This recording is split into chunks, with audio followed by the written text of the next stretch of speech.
India today வந்து interview பண்ணுறாங்க. எல்லாரும் போய் அவங்களுடைய அரங்கத்துக்கு போய் இன்டர்வியூ கொடுக்குறாங்க. ஆஃப் த கேமரா அப்படின்ற ஒரு இன்டர்வியூவா அல்லது எடுத்திருக்காங்களான்னு தெரியல. அந்த இன்டர்வியூ எடுத்ததை பற்றி கூட அவங்க எதுவும் சொல்லலை. நாங்கள் விஜய் கூட நின்று ஃபோட்டோ எடுத்துக்கிறோம் பாருங்க அப்படின்னு சொல்லி அந்த ஊடக சம்மந்தப்பட்டவர்கள் தங்களுடைய சோஷியல் மீடியாவில் அவ்வளோ பெருமையாக போகிறாங்க. அது வைரலாக மாறுது. வந்து அந்த பேட்டி எப்போ நேற்றுலாம் கூட ஒரு ஷெட்யூல் போட்டு வச்சுருந்தாங்க. அது இது வரைக்கும் வரல. எப்போ வரும்னு காத்துக்கிட்டு இருந்தாங்க. இதெல்லாம் ஒரு பக்கம் காண்டு. இந்த காண்டோட வெளிப்பாடு தான் போகிற இடம் பூரா கூட்டமாக வருதுயா. போகிற இடம் பூரா வந்து இந்த பசங்க பூரா விசில ஊதுறானுங்க. வந்து ஒரே அமக்கலம் பண்ணுறாங்க.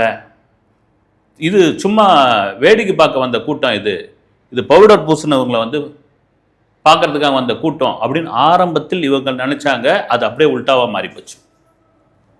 உல்டாவாக மாறி போன உடனே ஒட்டு மொத்தமாக எல்லா கட்சிக்கும், நீங்கள் ஆளுங்கட்சி, ஆளாத கட்சி, மத்தியில் உள்ள கட்சி, லெட்டர்பேட் கட்சி, எல்லா கட்சியும் வந்து ட்ரிகர் ஆகிட்டாங்க.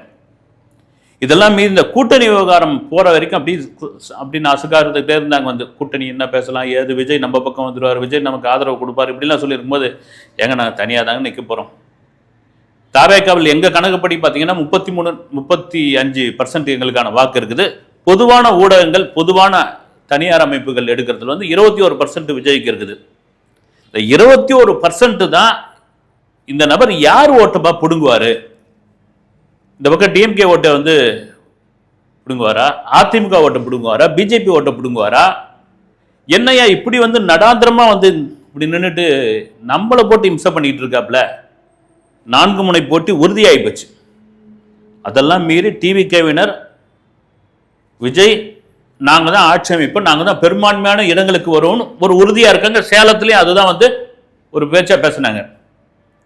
இதெல்லாம் மீறி ஒரு உச்சத்துக்கு போகிற, ஒரு கோபத்தோடைய உச்சத்துக்கு போகும்போது தான் இந்த மாதிரியான வார்த்தைகள்லாம் வரும், இந்த மாதிரியான விமர்சனங்கள்லாம் வரும். வீட்டை விட்டு வாங்க, வெளியே வந்து அரசியல் பண்ணுங்க, வெளியே வந்து மக்களை சந்திங்க, இது வழக்கமாக உள்ள கேள்வி. இதை தாண்டி த்ரிஷா வீட்லேயே இருக்கிறீங்களே, த்ரிஷா விட்டு வெளியே வாங்க அப்படின்னு நான் திரும்ப சொல்கிறது தான் வந்து விஜய்க்கும் த்ரிஷாவுக்கும் தொடர்பு இருக்குதா இல்லையா அப்படின்ட்டு வந்து உங்களால் வந்து ஆதாரப்பூர்வமாக நிரூபிக்க முடியாது. சரி, அப்படியே இருந்தாலும் வந்து விஜய் சம்மந்தப்பட்ட ஆட்கள் தான் அது கவலை பண்ணோம், த்ரிஷா தான் அதுக்கு வந்து வருத்தப்படணும். முதல்ல அதுக்கான ஆதாரம் இருக்குது. சரி, த்ரிஷா வந்து ஒரு எந்த கட்சியும் சாராத ஒரு பெண், வந்து ஒரு நடிகை, ஒரு பெண் அப்படின்றதுக்காக என்ன வேணாலும் நீங்கள் பேசிடுவீங்களா? நீங்கள் சரி, இவராவது வந்து அரசியலுக்கு வந்துட்டாரு, இவர் வந்து தனி மனித ஒழுக்கம் அவசியம் வேணுன்றீங்க, ஒவ்வொரு அரசியல் தலைவர்களுக்கும் வேணுன்றீங்க.